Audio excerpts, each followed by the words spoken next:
कैसे हैं आप सभी?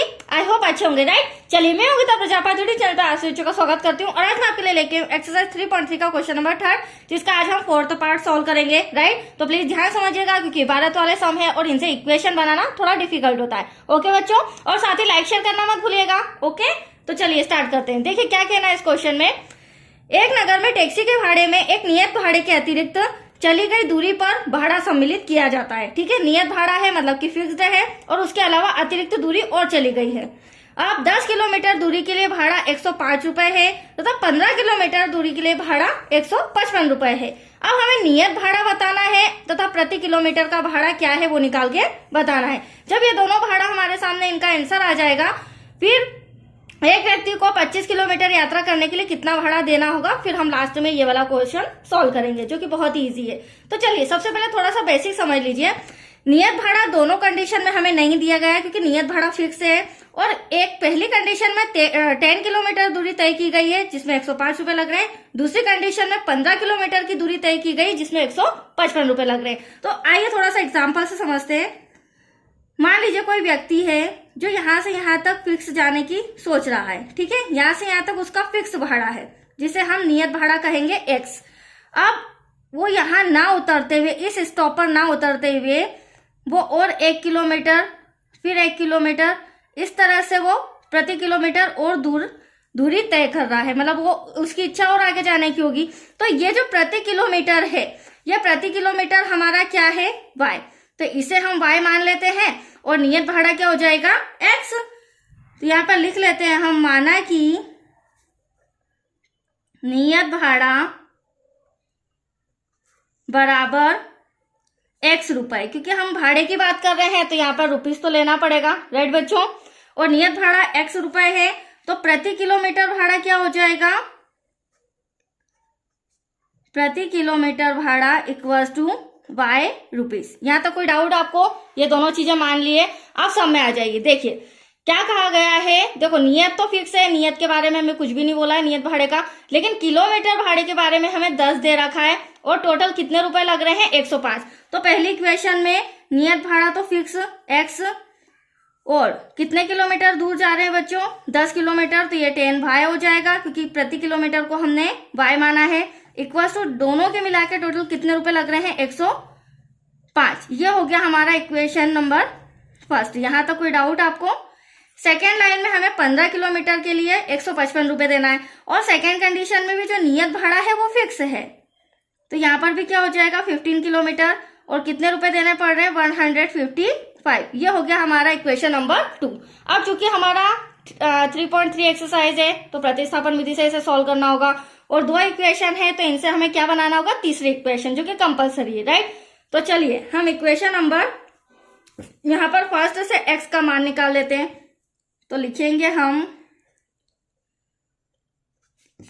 समीकरण 1 से x का मान लेने पर, तो x plus 10y equals to 105। अब हमें x का मान निकालना है बच्चों। तो वेरी सिंपल, जो 10y है वो उधर चला जाएगा, राइट। प्लस का उधर जाके क्या हो जाएगा, माइनस का। तो 105 प्लस का इधर आके माइनस का हो जाएगा। ये आ गया हमारा समीकरण नंबर 3। Any doubt? समीकरण 3 भी आ गया और x की वैल्यू भी निकल गई। तो देखो अब x का मान आया है तो आप सोच रहे होंगे समीकरण फर्स्ट में रखे या सेकंड में। तो हमेशा ध्यान रखिएगा, समीकरण फर्स्ट से अगर वैल्यू निकाली है तो उसे समीकरण सेकंड में रखेंगे और अगर समीकरण सेकंड से x या y की वैल्यू निकालते तो उसे फर्स्ट में रखते हैं, मतलब अपोजिट इक्वेशन में रखना है। ठीक है, अब फिलहाल तो मैं x का मान समीकरण 2 में रख रही हूं, दैट्स क्लियर। तो यहाँ पे हमें इंस्ट्रक्शन लिखना होगा, x का मान समीकरण 2 में रखने पर। अब समीकरण 2 क्या है हमारा, x plus 15y equals to में 155। अब इस x के प्लेस पर क्या आ जाएगा बच्चों, 105, राइट। ध्यान से समझिएगा, 105 माइनस का 10y प्लस का 15y एज इट इज ऐसा का ऐसा और 155। अब आप देख सकते हैं ये दोनों y y की डिजिट है तो 15 में से 10 माइनस करना पड़ेगा, माइनस प्लस माइनस, तो 5y बचेगा और 105 को हम इधर ले आते हैं। तो चलिए यहाँ पर तो मैं पहले लिख लेती हूँ माइनस का 5y equals to 155 less than 105। और यहाँ माइनस का नहीं आएगा क्योंकि बड़ी संख्या जो 15 थी वो हमारी प्लस की थी, राइट। अब देखिए ये माइनस करेंगे, 5y तो ऐसा का ऐसा, 5 में से 5 गया 0, 5 में से 5 ऐसा का ऐसा, 1 में से 1 गया कैंसल। इनटू का 5 कहाँ जाएगा बच्चों, डिवाइड में कैंसल करेंगे तो 10, तो y इक्वल्स टू 10। और y क्या था, प्रति किलोमीटर दूरी, जिसको हमने y माना था, तो हर किलोमीटर पर 10 रुपए एक्स्ट्रा चार्ज देने होंगे, राइट। तो प्रति किलोमीटर भाड़ा तो आ गया। अब हमें नियत भाड़ा मतलब कि फिक्स चार्ज निकालना है।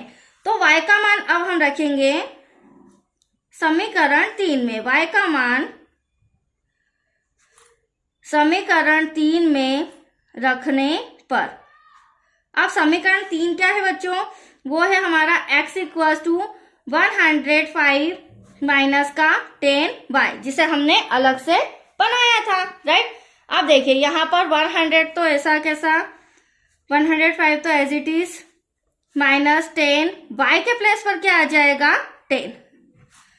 तो x इक्वल्स टू 105, 10 में 10 का मल्टीप्लाई करेंगे 100, x इक्वल्स टू माइनस करेंगे तो 5। अब आप देख सकते हैं जो हमारा नियत भाड़ा आया है फिक्स, तो वो फिक्स कितना है 5 रुपए, ठीक है। वो जितना भी किलोमीटर है लेकिन उसका भाड़ा कितना आ रहा है 5 रुपए। तो यहाँ हम लिख लेते हैं नियत भाड़ा भी हमारा आ चुका है x इक्वल्स टू 5 रुपीज, और प्रति किलोमीटर भाड़ा भी हमारा आ चुका है, जिसे हम y इक्वल्स टू कितना आया था 10 रुपीज। दैट्स क्लियर, यहाँ तक कोई डाउट आपको। अब हमें एक क्वेश्चन और कहा गया था कि एक व्यक्ति द्वारा 25 किलोमीटर यात्रा तय करने में कितना भाड़ा देना होगा। तो एक व्यक्ति द्वारा 25 किलोमीटर यात्रा करने के लिए, अब 25 किलोमीटर जब वो यात्रा करेगा तो देखो क्या हो जाएगा, x किलोमीटर इस बार हमारा 25 है और y, तो x तो हमारा 5 है बच्चों, राइट। और जो y है वो हमारा कितना है 10, तो 5 प्लस मल्टीप्लाई करेंगे 250, और इन दोनों को जब हम प्लस करेंगे तो 255 रुपीज। तो टोटल उससे 25 किलोमीटर की दूरी तय करने के लिए 255 रुपए देना होगा। That's clear. तो आया आपको समझ में, ये सम कंप्लीट हो चुका है, बहुत ही अच्छा था। अब नेक्स्ट वीडियो मिलेगा 5th पार्ट से रिलेटेड। ओके बच्चों, थैंक यू।